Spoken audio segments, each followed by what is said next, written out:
के प्रदेश के युवा हो या प्रदेश की जनता हो, सबकी सहनशीलता की पराकाष्ठा हो चुकी है। ये सरकार, ऐसा लगता ही नहीं है कि ये अपनी सरकार हो, हमारी चुनी हुई सरकार हो। जिस प्रकार से कोई हमारे बच्चों पर इस तरह से अत्याचार किए जा रहे हैं, जैसे अत्याचार आतंकवादियों पर किए जाते हैं। जो बच्चे अपने हकों की लड़ाई लड़ रहे हैं, जो बच्चे इस रूप में इस बात का प्रतिकार कर रहे हैं कि नकल करके जो लोग परीक्षा दे रहे हैं उनको नौकरियां दी जा रही हैं, नौकरियां बेची जा रही हैं, इस बात का प्रतिकार कर रहे हैं। और उसके बाद सरकार उन बच्चों पर समझाने के बजाय उनको लाठी डंडों से पीट रही है, लड़कियों को घसीट कर बुरी तरह पीटा जा रहा है, खून खराबा हो रहा है।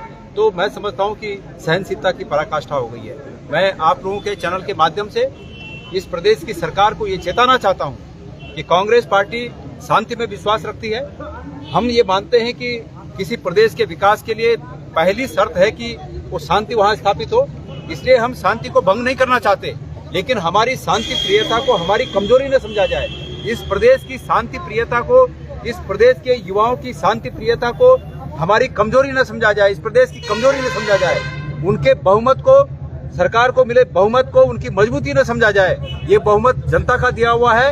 हमारी शांति प्रिय जनता को सहनशीलता की पराकाष्ठा तक पहुंचाने के अंजाम बहुत बुरे होंगे।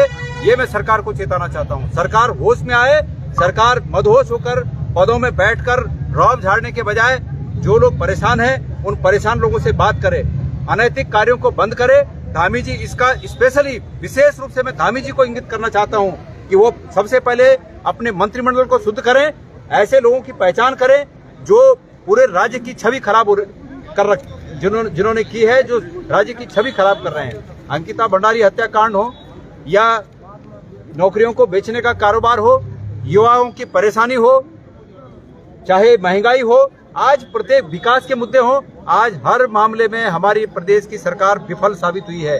इसलिए और तो सब चीजें टॉलरेट की जा सकती हैं, लेकिन इस प्रकार का सरकार का व्यवहार कि वो हमारे बच्चों के साथ खून खराबा करे, इसको स्वीकार नहीं किया जा सकता। सरकार ये सोच रही हो अगर कि उनका काम सिर्फ इस बात से चल जाएगा कि धर्म और जाति में बांटकर वो अपना काम चला लेंगे, तो ये उचित नहीं है। एक चुनी हुई सरकार को अपने लोगों के हितों की रक्षा करनी होती है, जाति संप्रदाय से ऊपर उठकर भारत के नागरिकों की रक्षा करनी होती है, इस प्रदेश के नागरिकों की रक्षा करनी होती है, जो लगता है कि सरकार के चाल चलन में कहीं दिखता नहीं है। इसलिए आज सब लोग, पूरा प्रदेश आज आंदोलित है, पूरा प्रदेश आंदोलित है। कल की घटना मैं समझता हूं कि उत्तराखंड बनने के बाद ये दो घटनाएं, एक गैरसैंण में जो महिलाओं पर लाठीचार्ज हुआ था और जो कल हमारे युवाओं पर लाठीचार्ज हुआ, ये दो घटनाएं हमारे प्रदेश के बनने के बाद कभी ऐसी घटनाएं नहीं हुई।